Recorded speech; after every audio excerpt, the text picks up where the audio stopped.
Let us come to the next topic, an interesting topic. Very often देखने नहीं मिलता, brief छोटा सा नॉलेज लेकर के खत्म करेंगे, बिकॉज प्रैक्टिकली बहुत कम यूज में आता है. Puttable instrument. पुटेबल इंस्ट्रूमेंट का मतलब हुआ कि हम किसी से पैसा लिए, मान लो हम ए लिमिटेड, हम किसी से पैसा ले लिए, इंस्ट्रूमेंट एक, जब भी सामने वाला बंदा होल्डर ऑफ द इंस्ट्रूमेंट मेरे सामने इंस्ट्रूमेंट को पुट कर देगा, यानी रख देगा, बोलेगा मेरे को पैसा वापस चाहिए, मुझे पैसा वापस देना होगा. So that kind of right अगर किसी इंस्ट्रूमेंट होल्डर के पास हो कि he can put the instrument before the due date and I have to make good the payment, I have to make the payment, then the instrument will be called putable instrument. Definition एक बार मैं read करता हूं, आप देखिए. A putable instrument includes a contractual obligation for the issuer to repurchase or redeem the instrument for cash or other financial asset on exercise of the put. सामने वाला जब बोलेगा पैसा दो, मुझे पैसा देना पड़ेगा. So characteristic के हिसाब से it is a financial liability.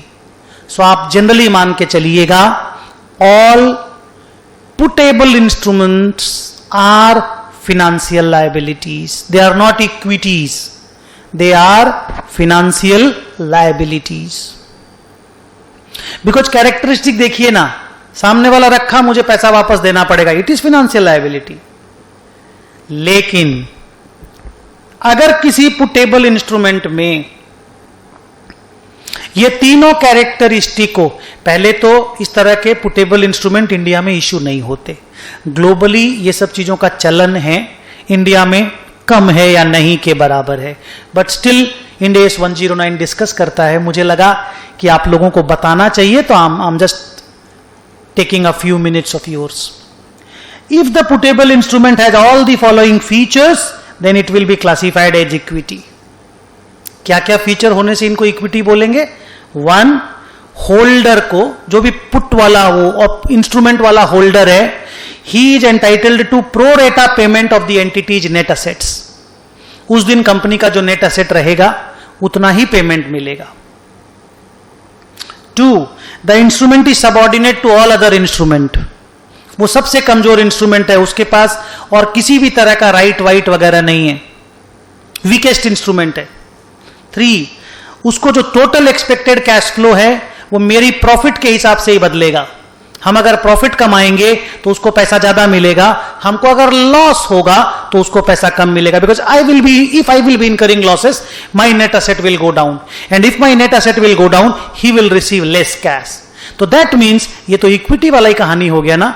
Loss होने से लॉस में वो शेयर कर रहा है, प्रॉफिट होने से प्रॉफिट से उसका नेट असेट बढ़ जा रहा है, उसको पेमेंट ज्यादा मिलेगा, because what he will get is the net asset. तो उसका अगर पैसा मिलना मेरे प्रॉफिट लॉस, मेरे changes in the asset value पे डिपेंड करता है, तो उस तरह का पुटेबल इंस्ट्रूमेंट इक्विटी इंस्ट्रूमेंट कहला सकता है. बट तीनों characteristics, 1, you are entitled to net asset payment. 2, you are the most subordinate. 3, your net asset value will go up and down if my profits or losses or my value of assets go up and down. एक दो example है puttable instrument पे. आइए मैं देखता हूं कितने example है. एक ही है, yes, only one. Check. ABC Limited has 2 classes of putable shares, class A, class B. On liquidation, Class B is entitled to a pro rata payment. Very good. Pro rata share of the entity's net assets. Very good. Equity. Up to a maximum of 100 lakhs. Sorry, no equity. Up to a maximum of 100 lakhs. Class B को बोले मेरी company का net asset का पैसा तुमको देंगे, लेकिन तुमको 100 लाख से ज्यादा पैसा नहीं देंगे. तो अगर नेट असेट का वैल्यू 1500 लाख हुआ, 15 करोड़, आपको सिर्फ 1 करोड़ ही मिलेगा. तो सर फिर मेरे को तो इक्विटी नहीं बोल सकते, मैं तो लायबिलिटी ही हो गया, क्योंकि इक्विटी होने से तो जितना नेट असेट वैल्यू बढ़ेगा मेरा पेमेंट भी उतना होना चाहिए. ट्रू.